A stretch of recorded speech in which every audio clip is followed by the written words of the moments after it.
Les propos de Saleh Kebzabo, ex-premier ministre du gouvernement d'Union nationale, sont vivement contestés. Il appelle le président élu, Mahamat Idriss Déby Itno, à faire appel à ceux qui ont porté sa candidature et non aux autres pour l'appuyer dans la gouvernance. Une déclaration qui a provoqué la colère des opposants.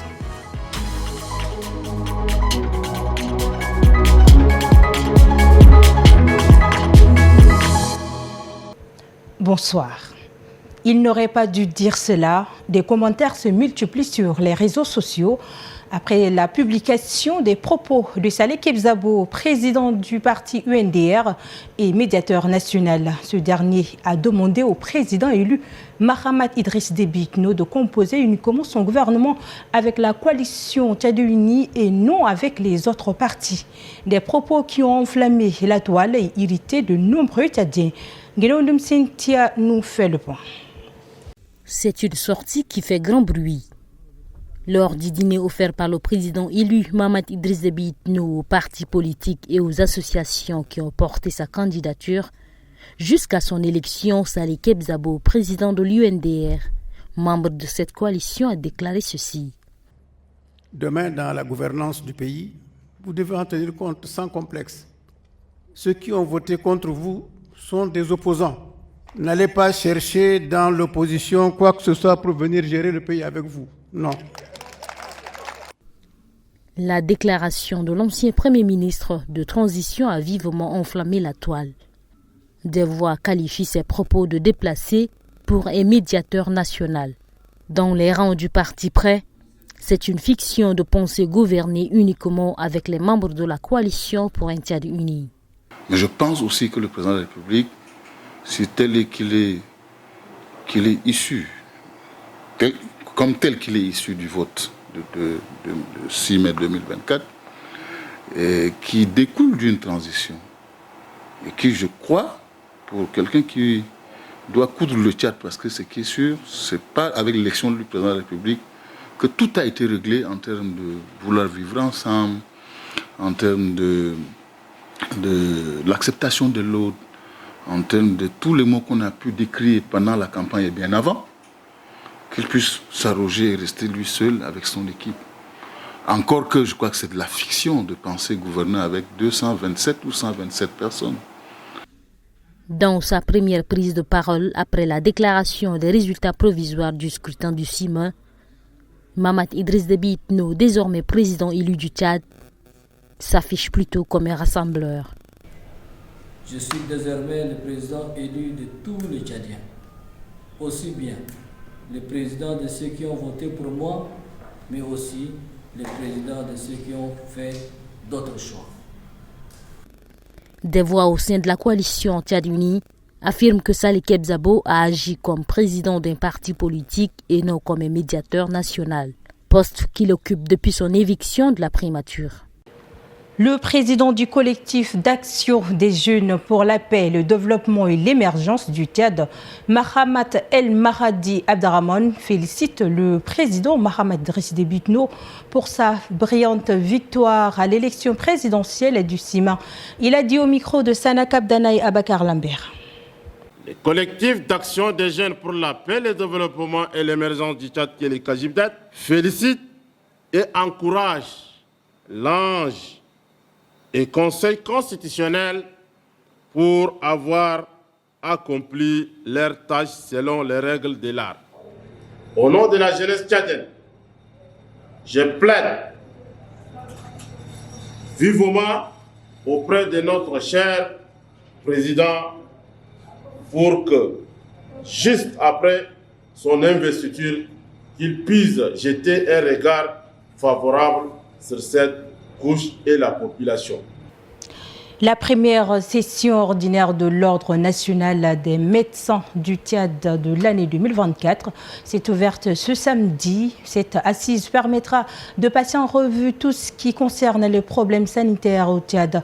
Les précisions avec Aimé Dolinassou et Aliou Thiam. Ces médecins viennent des 23 provinces du pays. Tous ont répondu présents ce matin pour participer à la première session ordinaire de l'Ordre des médecins du Tchad. Durant leur assise, ils passeront en revue les multiples problèmes qui entravent le bon fonctionnement du secteur de la santé au Tchad. Pour arriver à jouer un rôle de premier plan dans le système sanitaire, l'Ordre national des médecins du Tchad est tenu d'être dynamique et plus ambitieux dans ses actions. Malheureusement, pour être dynamique, l'Ordre national des médecins du Tchad doit relever les défis qui se posent à lui. L'Ordre national des médecins du Tchad, donc, comme les autres ordres d'autres pays, travaille par rapport aux lois qui les régissent et qui sont donc en phase de l'évolution de la société. Chez nous, ici, donc, l'Ordre national des médecins du Tchad peine depuis pratiquement 10 ans à demander la validation de la révision de la loi le créant. Je vous demanderai donc d'être attentif et objectif pour trouver des solutions idoines aux sujets qui seront soumis à votre appréciation. Des recommandations, des pistes de solutions aux problèmes qui paralysent le système de santé sont attendues de cette rencontre annuelle. L'information sur Tchad Info TV, c'est aussi l'actualité en bref, présentée par Jocelyne Alataram. Suivez.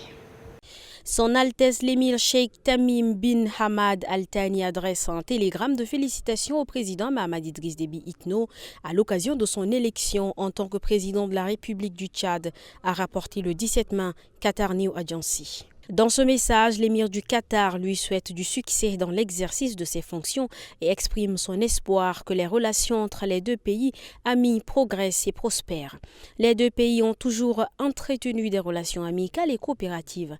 Cette relation est basée sur des intérêts communs et une volonté mutuelle d'améliorer la coopération bilatérale. À travers un communiqué de presse, le bureau exécutif du cadre national de concertation des partis politiques CNCP, au nom de tous ses membres, adresse ses félicitations au premier président élu de la Ve République, Mahamat Idriss Déby Itno. Le CNCP salue le peuple tchadien pour son sens de responsabilité, les partenaires ainsi que tous les candidats pour leurs diverses contributions à la réussite du scrutin présidentiel qui marque un retour définitif à l'ordre constitutionnel. Le CNCP demande une gestion inclusive et apaisée de la République permettant d'organiser les autres élections à venir dans le calme et dans la sérénité et dans un délai raisonnable. Lors d'une conférence de presse tenue le 17 mai 2024 à N'Djamena, le secrétaire général du groupe de réflexion sur l'avenir et la construction du Tchad, en abrégé GRAC-Tchad, Mahamat Saleh, a appelé à l'indulgence du président de la République, Mahamat Déby, pour obtenir la libération d'Ahmad Haroun Lari. Selon l'OSG, Ahmad Haroun Lari, président du GRAC-Tchad et activiste reconnu, a été enlevé le vendredi 10 mai vers 11h par un groupe d'individus non identifiés circulant dans un véhicule Prado à vitres teintées et sans plaque d'immatriculation. Mahamat Saleh a exprimé la vive préoccupation du GRAC-Tchad face à cet enlèvement, suspectant que Lari soit devenu une cible en raison de son engagement contre l'impunité et la corruption au Tchad. Le GRAC-Tchad condamne fermement cet acte d'intimidation et exige que des enquêtes soient menées pour retrouver leur président. Culture pour clore cette édition, le ministre des Affaires culturelles, Abakar Rositeguil, a échangé ce 17 mai avec les cinéastes de toutes catégories sur la préparation de la 29e édition du Festival panafricain du cinéma et de la télévision de Ouagadougou, dont le Tchad est pays invité d'honneur. Zahra Mahdi et Bonaventure nous en parlent. Prié à la 29e édition du Festival panafricain du cinéma et de la télévision de Ouagadougou est l'objectif que le Tchad, pays invité d'honneur, s'est assigné. Pour atteindre cet objectif, le gouvernement compte mettre les bouchées doubles à commencer par cette rencontre avec les acteurs du cinéma tchadien. Dans la foulée, le ministre de la Culture annonce qu'un appel à candidature sera lancé pour appuyer les œuvres des cinéastes tchadiens. Chers collaborateurs, chers artistes, compte tenu des exigences et du calendrier pour favoriser notre participation cinématographique, nous lancerons un appel à projet pour soutenir la production ou la post-production de quelques films dans les catégories éligibles du FESPACO. Un jury indépendant, constitué de professionnels, sera mis en place, Inch'Allah, dans les jours à venir. L'appel à projet sera publié et le jury doit commencer à travailler immédiatement. Nous ferons de ce que relève de notre pouvoir pour tenir et accompagner les projets qui seront retenus pour notre pays, pour notre image, Inch'Allah, puisse être cinématographiquement présent lors de ces grands rendez-vous. Le FESPACO se tiendra du 22 février au 1er mars 2025 au Burkina Faso, dans la capitale du cinéma africain, et le Tchad en tant qu'invité d'honneur contre ce ICO. Ainsi prend fin cette édition. Mesdames, Messieurs, merci de l'avoir suivi. Et le programme continue sur Tchad Info TV.